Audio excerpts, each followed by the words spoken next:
Pumatikabong sagutan ng sumabog sa entablado ng politika ngayong linggo sa isang mainit ng pagdinig. Nagalit si Senator Raffy Tulfo at binanatan si Congressman Talpak dahil sa umuring mga baluktot na pahayag at maling impormasyon na pinapakalat sa publiko.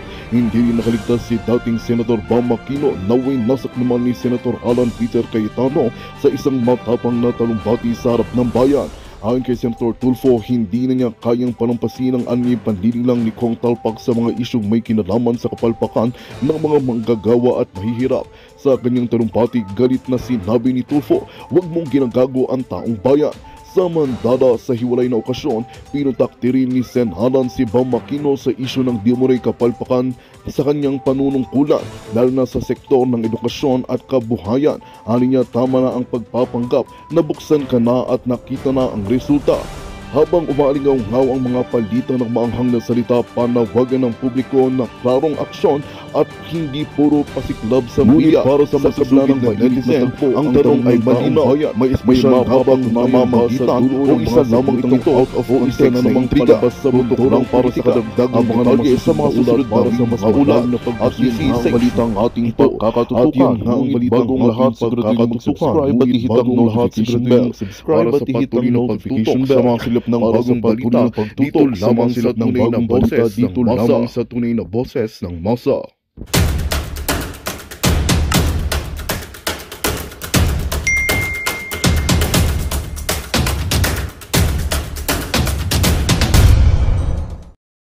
Hindi kayo makakana-kana kay Martin Romualdez. Lalo na ikaw, aso ka niya. Kahit napakalayo mo na sa House of Representative, yung tali niya sa'yo, pagkahinilan niya, sigurado lalapit ka. Tama mali? Sigurado natin yan. Pero sa tingin natin, sa mga susunod na panahon, mag-uumpisa na yung ika nga, paghihiwalay ng landas ng mga tulpo at Romualdez. Sa tingin ko sa mga susunod na buwan at taon, maghihiwalay na ho ng tuluyan yan. Kasi ang kapatid niyan na si Raffy Tulfo na taas ng pag-asa ng ating mga kababayan na kung sakaling maging senador yan, makakapaghatid ng pagbabago sa ating mga kababayan. Diba? Napakaangas yan sa kanyang programa, pero nung napunta siya sa Senado, yung presyo ng kuryente, pangunahing bilihin, wala, tiklo pang bibig niya, diba? Kaya, yun, gustong magpresidente, si Tamba gusto rin magpresidente. Noong 2023, 2024, Sani Pwersa yan, para sa akin si BP Sara. Pero ngayon, iba na ho usapan. Wala nga naman magpakaaso pa to Sa tingin ko, pagkahinila nitong si Tamba, ang tali nitong si Eric. Nagkakamali pa rin ako. Erwin, hindi na ito tatalima dahil nga yung kapatid niya, may plano din, may planong tumakbo ng pagka-presidente. Pero sa pinaka-latest na survey, yang si Erwin Tulfo, wala talaga sa kalingkingan itong si BP Sara. Kaya imbis na magpakaaso ka o magnasa ka na manalo yung kapatid mo sa 2028, manahimik na lang ho kayo. Congress. It doesn't matter kung boring yung botohan ng speaker. Mag-antay ka. Trabaho mo yun There's a time kung sugarol ka, which is bawal, di ba? Sinabi na bawal pag government official ka magsugal. Kung talagang hindi mo matiis yung kate, hintayin mo na lang, di ba? Lagot ka, Sed! Hoy, para dito kay Para dito kay Boy. Asan na si Boy? Teka lang, asan na ba si Boy? Hanapin ko lang ho si Boy, ha? Pangalan nitong mama na to. Teka lang ho, ha? Kung daw talaga di mo mapigilan ng kate, tiisin mo lang ng konti. Ito naman kasing si Boy, Ang problema talagang talagang gumugus. Matindi tong si Erwin. Ibang klase yung mga kababayan. Anak na to ko. Akala ko pa naman tong si Erwin, babalagbag pala siya ngayong araw. Kung di mo daw matiis yung kate, kamuti. Tuloy muna natin. Tayin mo hanggang matapos yung ikang trabaho mo sa Kongreso. Or matapos yung trabaho mo sa gobyerno because pinapasweldohan kami ng taong bayan ninyo para magtrabaho, hindi para magsugal. Sabi. Kahiya naman. You pay us thousands and thousands and then magsusugal lang. Sabihan mo yan na, face to face kayo. Ulitin mo yung sinabi mo, Brad. Ulitin mo. Gusto ko yung portion na banat mo eh. Ulitin mo ha. Face to face kayo. Itong si Representative Nicanor. Nako, Nicanor na naman. Yari tayo dyan. Ewan ko ba? Ang gulo mo, PH. Pupokus tayo eh. Pupokus tayo dito. Ginugulo mo usapan eh. Ako, wala akong ano dyan.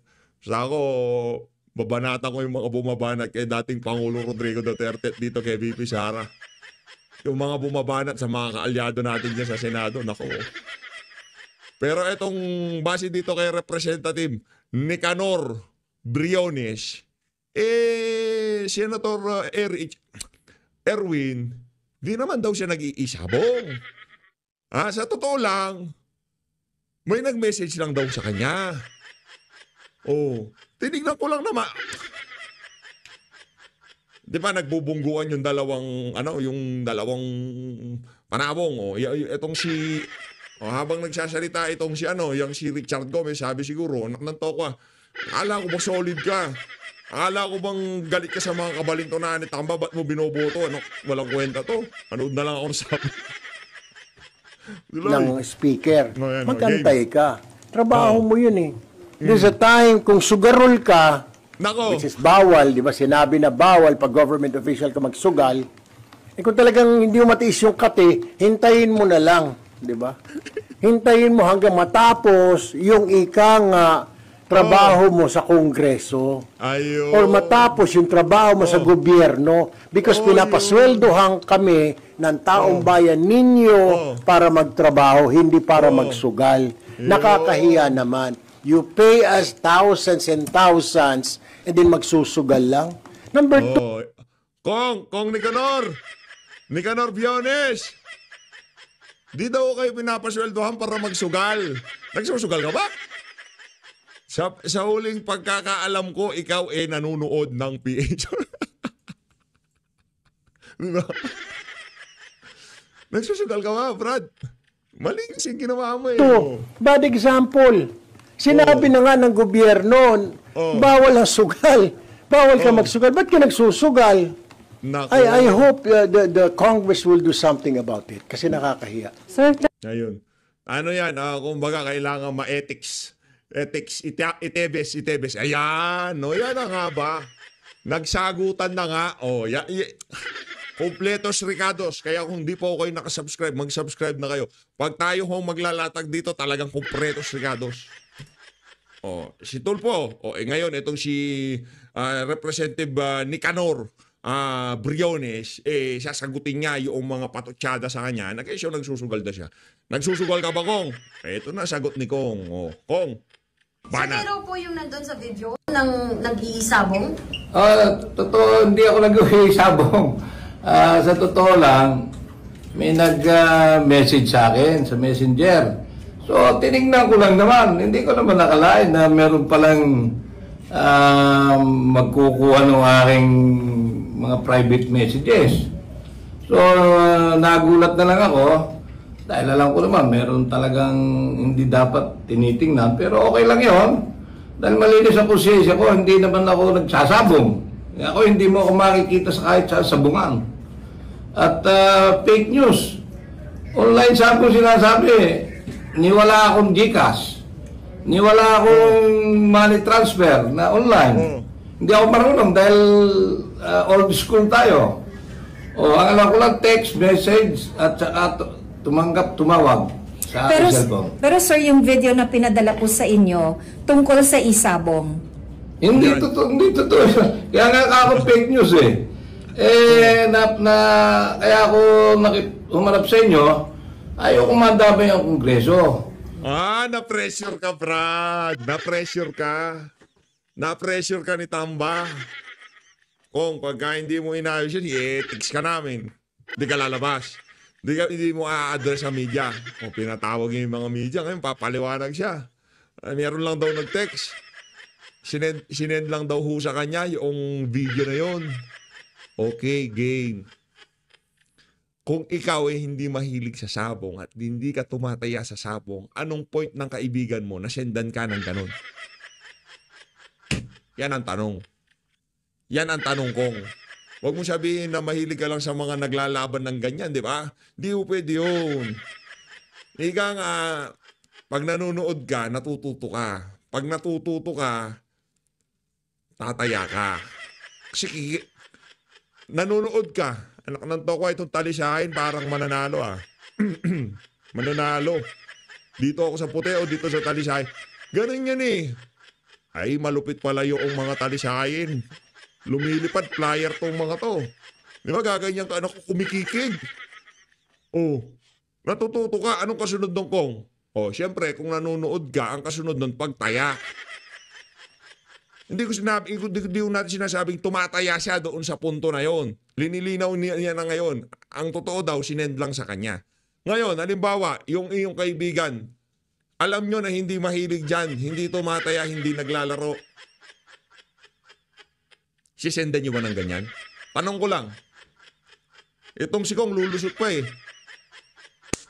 Ganito gawin mo, Kong. Pagsamahin mo yung kamay mo, tapos sabihin mo, I'm very, very sorry. Ang asal ko diyan sa bulwagan ng mga buhaya at magnanakaw, napaka-immoral. Ay, nakarato ko. Mga immoral pala sila lahat dyan, no? Napaka-immoral. Patawarin niyo ho ako. Wala hong kasalanan dito si Tambaluslos. Ganun! Yun ang gustong marinig sa'yo ni Tamba. Hindi, ayaw mong parinig. Hahaba pa yung usapan. Gustahan tayo. Ginamit kang, ika nga, sacrificial cow. Ay, sacrificial crocodile.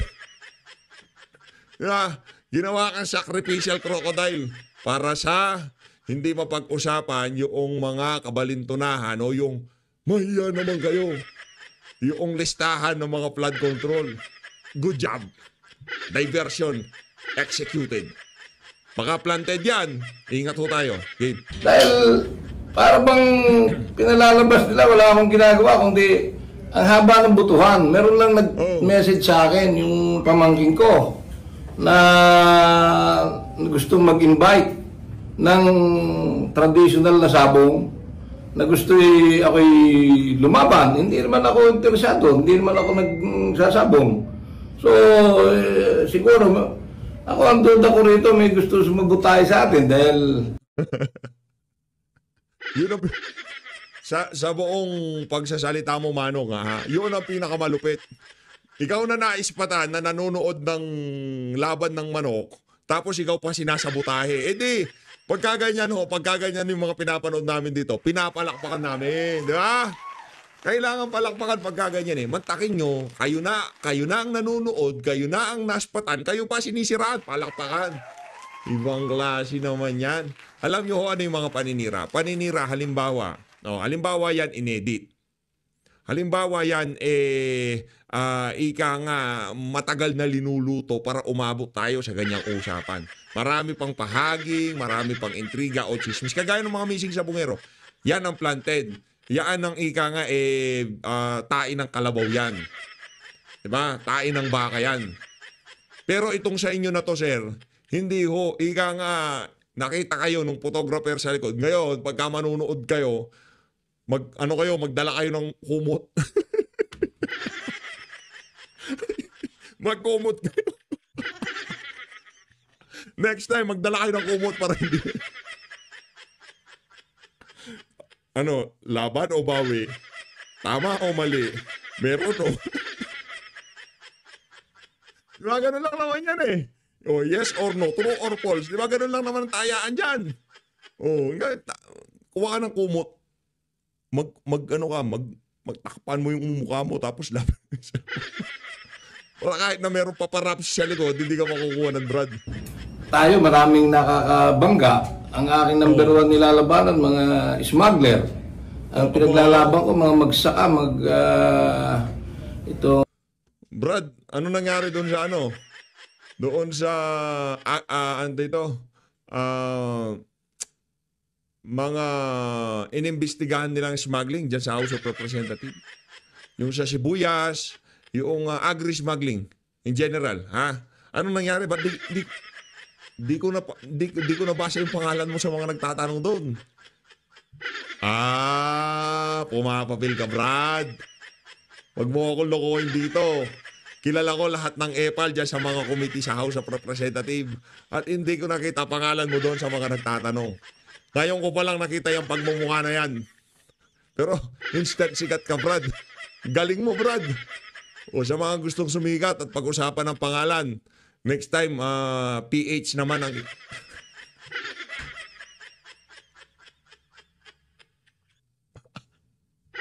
sa ulo. Yung livestock, poultry, Ayan. Sige, farmers, lang, Brad. Kaya galit yan, tayo kaya. sa nagiging dahilan kung bakit nalulugi yung ating mga magsaka. Hindi ko alam kung isa yan sa mga dahilan kaya tayo Pero anyway, kung ano man ang kanilang gustong palabasin, fake news yung ito. Yeah. Pakita mo, Brad. Oh. Ito yung video na kung mapapansin ninyo, hindi yan sabong. Ano po yan, sir? Yung practice fight na nag-i-invite sa atin, walang tari yan, walang tao. Oh. Ano? Tinignan ko lang dahil nag-i-invite tayo. Ano ibig sabihin ng ini-invite, sir, and practice fight? Ano ibig sabihin nun? Hindi, gusto tayong imbitahin na lumaban sa isang derby. Marami namang nagpapa-derby. Tayo nung panahon ng eleksyon, naiimbita lalo yung mga leader natin na merong nagpapasabong. Meron niyang even mga Rotary, mga nag-i-invite.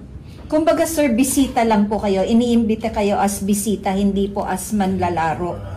Na kung pwede, bumili ako ng manok at maglaban. Kasi may mga tawag diyan ay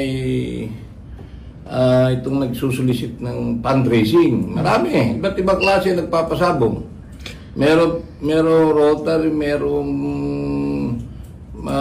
organization, pero meron talagang mga traditional na sabungero na ang ibang leader natin, iimbita tayo. So, hindi po kayo nag-iisabong pero nagsasabong po kayo traditionally? Hindi ako nagsasabong, hindi mo ako kahit minsan makikita First instance, pumasok sa sabong. first instance po ba? Hindi ba nauso? Pero nanonood. Anong kaibahan ng pagpasok sa sabungan at panonood sa cellphone? Hindi ko makita yung logic, bro. Hindi ko makita yung logic. Kung yung pagiging sabungero, kailangan mo nang pumasok sa sabungan, meron tayong problema dyan. Paano pa ho tayo nagkaroon ng online sabong? Kung ganun ang logic mo dyan. Okay, siya daw hindi siya pumupunta pero nanonood kayo sa cellphone. At ang medium ngayon para makataya sa talpakan, gamit cellphone. Di palakpakan ho namin kayo. Yan ang mga gusto ko. Di ba, huli na nga't lahat-lahat, lulus. Yan ang Pilipino. Yan ang mga politikong Pilipino. Yan ang karakter nila. Yan ang ikangayo ng dugong nananalaytay sa ugat ng mga walang gadget. Huli ka na, di ka pa aamin. Gagaya pagka DPWH, yung mga palpak na proyekto, flood control, lahat ng pagnanakaw na nangyayari ngayon sa ating pamahalaan, huli na nga ayaw pang umamin. Ganyan din yan. Kaso ito, hindi masyadong matinding kasalanan niya. Ngayon, kung yung mga nagmamalinis dyan, inaakusahan na nagnakaw ng bilyon-bilyon at milyon-milyon, hindi si BP Sara, yun, intriga yun. Ito yung totoo. Yung mga ngako ka ng 150 million para lamang pumirma sila sa ayun na talaga. Kakastiguhin nyo itong mama na to tapos ganyan yung mga inaasal nyo dyan. May problema tayo. Kung susuriin natin, mas banal tong mama na to kumpara doon sa mga nagbabayad para sa pirma nila dyan sa impeachment ni Bibi Sara. Kaya huwag nyo siyado kagalitan tong mama. Anak ng toko, mahiya naman kayo para... Bahala ka dyan, pare-pares lang naman. I-invite kayo. Kasi yung timing kasi, yun lang po ba nagpadala ng message yung pamangkin mo? Kung mapapansin mo, yan yun. Wala namang mga tao, walang nakalagay na ang online sabong. Kung kayo sanay dito, hindi ganyan ang online sabong. Yan yun. Kayo naman Ako nga, di ko alam yung interface niyang ganyan Pero itong si kung sanay kayo sa online sabong, hindi ganyan. Yung video, hindi ganyan yung interface. Ayo talaga, paano siya, Kong? Yung mismong pinakikita, yan yun. Tinignan ko lang dahil nag-message dahil sinasabi na nag-i-invite ng sabong. Ako naman tinignan, merong message sa messenger ko. So tinignan ko lang. Hindi ko makakalain, pati yung private. Maliit na bagay. Hayaan nyo na, mas maraming problema ngayon ng mas matindi pa dyan. Maliit na bagay yan. Yung ginagawa nga nila dyan, bilyon ang ninanakaw nila dyan sa bulwagan na hindi sila nahihiya. Tapos kakastiguhin nyo yung tumatalpak dyan. Di ba? Wala problema. Hindi ko sinabing tumatalpak. Malay natin, meron pang ibang... Di ba? Hindi natin alam. Pero yung maliit na bagay yan kung ikukumpara natin sa kababuyang ginagawa ng mga nakaupong opisyal dyan sa House of Representatives. Eto na nga. Eto na ho mga kababayan, ang nagsabi na mahiya naman tayo, utang ng Pilipinas, higit 17 trillion pesos, tumataginting na 17 trillion pesos na. Ano sabi niya? Yung nangutang ng mahigit 17 trillion. Hindi, ito na siguro yung kabuuan. Kabuuan na yan. Sinong nagpalobo? Administrasyon. Okay, yung mama na nagpalobo sa utang ng Pilipinas na umabot na sa 17 trillion pesos, ang sabi niya, mahiya naman kayo. Di palakpakan. Yeah. Sabi ko sa inyo, very generous ako ngayon dito sa video na to sa palakpak. Hindi natin pinagkakait yan. At dahil dyan, dito na ho tayo kay Dito ho tayo kay Ayan. Lagay ko lang dito to kasi importante yan. Yan kumbaga, yan yung talaga. Yan yung ito yung main event natin. Game. Kaakmang solusyon dito, kaya hindi ko muna napag-usapan. Pero siguro po, pwede natin pag-usapan ano ba yung magandang panukala para ma-address ito o baka naman meron ng plano ang DepEd pagdating po sa problemang ito. But for the record, gusto ko lang pong banggitin, yung problema ng bullying is one of the top concerns of the EDCOM report. And we will also do our best to find the solution here. Salamat po. Salamat, Senator Tulfo. Thank you po. Thank you, Senator. Mr. President, last but not the least is the gentleman from Taguig and Pateros, no other than Senator Alan Peter Cayetano. I move that he be recognized, Mr. President. Senator Alan Peter Cayetano is recognized. Thank you, Mr. President, and with the permission of the good gentleman from Tarlac and as Senator Win described, another champion for education. Excuse my voice, Mr. President. I'm praying to be charismatic but woke up asthmatic. So medyo masama yung sa chest, but I cannot help but stand up because kung ano man nararamdaman ko does not compare really with the state of education. At gusto ko rin pagbigyan yung dati natin na Senate President Mig Subiri na nagsabing dapat mas maraming discussion talaga sa floor. Diba? So if the gentleman from Tarlac would allow me only 2 questions. Of course, Mr. President. Sige. First of all, I thank God that you were the first to speak. And the first topic is education. I know there are a lot of political issues like the impeachment, the budget, the SONA, contra SONA.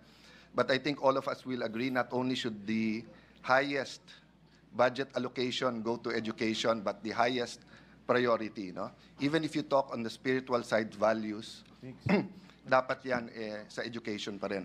Prime Minister Lee Kuan Yew solved many of the problems of Singapore with a 5- and 10-year plan in the basic education sector. So my question, Mr. President, is this. Together with His Honor and many of us, we were here during the time na diniscuss yung K-12. And if you remember, dalawa lang kami ni Senator Trillanes ang nag-object. Among the present here who were part of that, I think the whole world went K-12 except 2 other countries.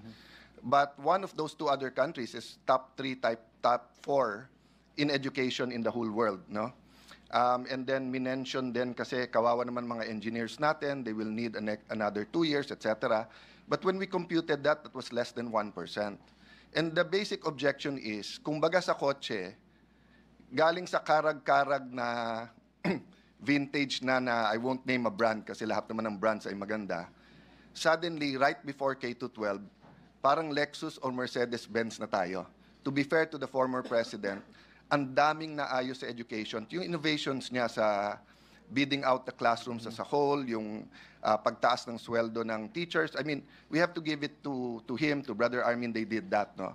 But they proposed a giant step to K-12 unfortunately, many of the things we predicted then, one, hindi masosustain. Even Sensani, who I'm happy is now the DepEd Secretary, and of course it was his father who was the main proponent of this. Ang promise kasi nila, number one, after graduating high school, pwede ka na magtrabaho, parang Germany. That means yung track, kompleto. So, sa SONA, in-announce ng Presidente, pag senior high ka at gusto mo na mag-electronic or electrical, hindi yun yung promise sa K-12. Ang promise sa K-12, first year high school pa lang, junior high school, may track na.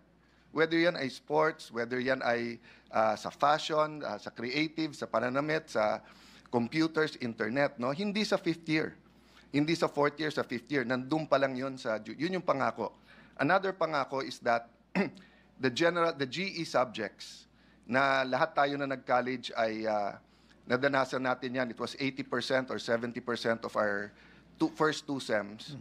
Ililipat yan sa high school para ang mga college ay nangako na i-cut to 3 years. Ngayon, kailangan pa natin ng win-win solution through Senator Win by filing a bill to force them na magbawas.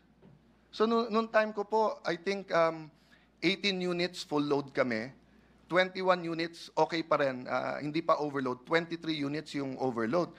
Ngayon, Senwin, ano ba, 20, 26, 28, basta yung units. So, yung promise ng K-12, baliktad pa yung mga nangyari. And I can go on, and I know you agree, I had the chance to hear some of your comment speeches, more on social media than on the campaign. No? So, right in front of you is a senator who loves to be loved and loves to be hated. Senator Jinggoy Estrada. So, the same goes for his proposal to get rid to K-12. Some parents, some PTA associations, some local government, some media practitioners love the idea, some hate the idea. So I know this is going to be a long discussion, but I'm really curious what you have in mind, sir. Are you for the abolition of the K-12 or are you for the full implementation? What are your, in a nutshell, leaning towards? Thank you, Mr. President. Yung problema ho sa K-12 directly affects the employability of our students. At malinaw po yung posisyon natin na ang pagtatrabaho sa dulo ng edukasyon mahalaga. No, mahalaga na pagkatapos ng educational journey mo, may trabaho ka, no? You should be employable, you should have the skills that are needed to be hired. And one of the bills that we filed, pinapalapit po niya yung mga eskwelahan at yung curriculum dun sa mga employment opportunities. This directly will affect the grade 11, grade 12 system. So maganda po ang pangako ng grade 11, grade 12. Magandang balita ang hatid namin sa inyo ngayong araw. Sa pagtatapos ng aming balitaan, nagbigay kami ng mga mahalagang impormasyon. Maraming salamat sa pagtutok at pagsuporta sa aming programa. Huwag kalimutang manatili sa mga susunod na araw para sa mga bagong balita at mga kwento na dapat nating abangan. Mula sa Boses ng Masa, magandang araw, Pilipinas!